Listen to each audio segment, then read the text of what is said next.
Hello guys, welcome back my YouTube channel MS medicine. और मैं बोल रहा हूँ आपका दोस्त डॉक्टर मोहसिन हुसैन। दोस्तों, आज मैं आपके लिए फिर एक नए रोग से रिलेटेड नया वीडियो लेकर के आ गया हूँ। जैसा कि आप लोगों को मालूम है कि हर रोज मैं एक नए रोग से रिलेटेड नया वीडियो लेकर के आता हूँ और उसके बारे में पूरी जानकारी आप लोगों को देता हूँ, जैसे कि उसके कारण, लक्षण और इलाज, हम रोग को किस तरीके से पहचान सकते हैं और उसका इलाज किस तरीके से कर सकते हैं, पूरी मेडिसिन उसमें बताता हूँ। तो आज मैं आपको आर्थराइटिस के बारे में बताऊंगा, मतलब गाउटिंग के बारे में बताऊंगा कि इसके लक्षण किस तरीके से नजर आते हैं और हम किस तरीके से पहचान सकते हैं कि हमको आर्थराइटिस हुआ है, या फिर किसी पेशेंट को देख के हम किस तरीके से बता सकते हैं, उसकी नब्ज पकड़ कर किस तरीके से बता सकते हैं कि उसको आर्थराइटिस की बीमारी है, इसके बारे में। और फिर उसका मेडिसिन इलाज किस तरीके से कर सकते हैं, उसमें हम क्या खाएं क्या ना खाएं, इसमें मैं आपको पूरी जानकारी दूंगा। इससे पहले आप मेरे चैनल को लाइक कीजिए, शेयर कीजिए और सब्सक्राइब कीजिए और बेल आइकन घंटी दबाइए ताकि आने वाली हर एक नोटिफिकेशन आप तक पहुंचती रहे। तो दोस्तों, चलो चलते हैं इसके लक्षणों की ओर। दोस्तों, इसके लक्षण कुछ इस तरीके से दिखाई देते हैं कि यदि अगर किसी को भी आर्थराइटिस की बीमारी है, मतलब गठिए की बीमारी है, तो सबसे पहले जो इसका आक्रमण होता है तो रात को होता है। मतलब अगर किसी को भी आर्थराइटिस मतलब गठिए का आक्रमण हुआ है तो वो रात को होगा। और इसमें एक दौरे में ही कई सारे अंग हमारे प्रभावित हो जाते हैं। और सबसे पहले जो हमारा अंग प्रभावित होता है तो वो पैर का अंगूठा होता है, और पैर की उंगलियां और हाथ पैरों की उंगलियां इसमें बहुत ज्यादा प्रभावित हो जाती हैं। मतलब सबसे पहले जो पैर के अंगूठे पे सूजन आ जाता है, हाथों के अंगूठों पे सूजन आ जाता है, उंगलियों पे सूजन आ जाता है और वहां पे बहुत ज्यादा दर्द होने लगता है। और इतना दर्द इतना तीव्र होता है दौरे के टाइम कि वहां पे जो है रोगी हाथ भी नहीं रखने देता है, और वहां की त्वचा जो है धूमिल दिखाई देती है।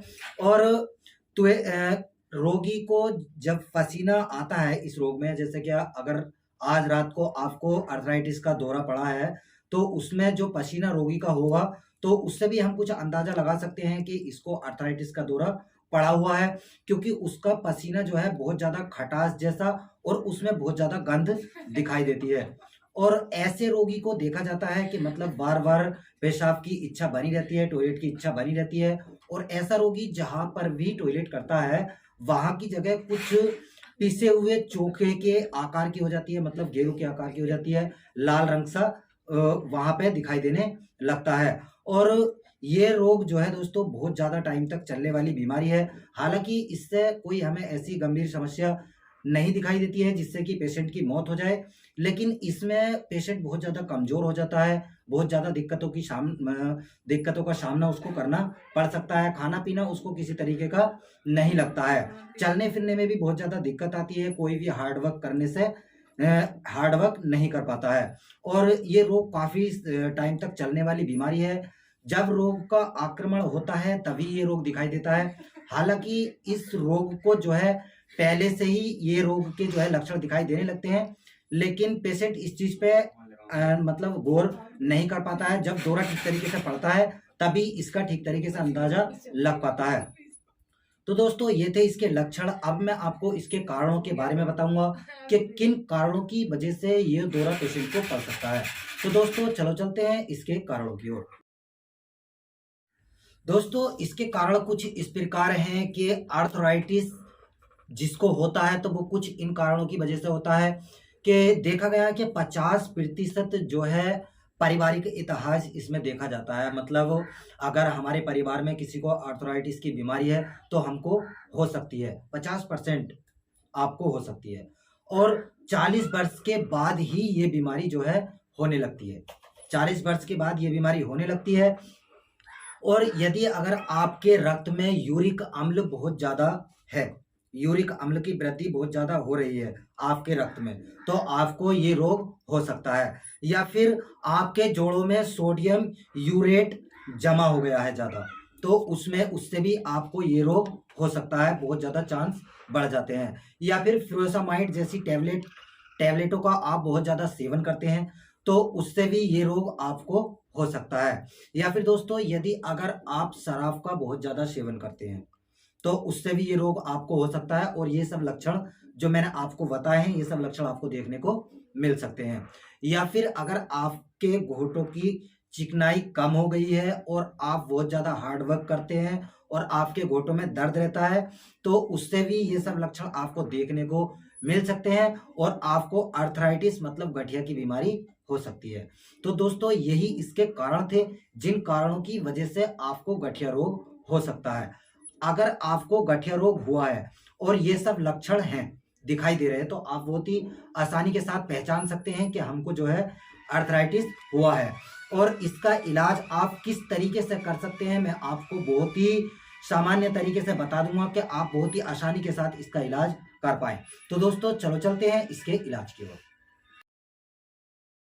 दोस्तों इसका इलाज कुछ इस प्रकार है कि यदि अगर किसी को भी आर्थराइटिस की बीमारी है और जो लक्षण मैंने बताए हैं वो लक्षण आपको देखने को मिल रहे हैं, तो आईडीसिन टैबलेट आती है दोस्तों, कैप्सूल आता है 25 mg में। आप जो है मरीज की आवश्यकता अनुसार मरीज को दे सकते हैं। या फिर इंडोमेथासिन टैबलेट आती है, वो भी आप जो है मरीज की आवश्यकता अनुसार मरीज को दे सकते हैं। यदि अगर मरीज को दौरा पड़ा है और बहुत ज़्यादा दर्द हो रहा है, बहुत ज़्यादा पेन हो रहा है जोड़ों में, तो उसमें जो है आप बोविरान टैबलेट आती है 50 mg में और 100 mg में, आप जो है मरीज की आवश्यकता अनुसार मरीज को दे सकते हैं। या फिर डिक्लोमैक्स टैबलेट आती है, आप जो है मरीज की आवश्यकता अनुसार मरीज को वो भी दे सकते हैं। या फिर एरोप्यूरिनोल टैबलेट आती है दोस्तों 100 mg में और 200 mg में, आप जो है मरीज की आवश्यकता अनुसार मरीज को वो भी दे सकते हैं।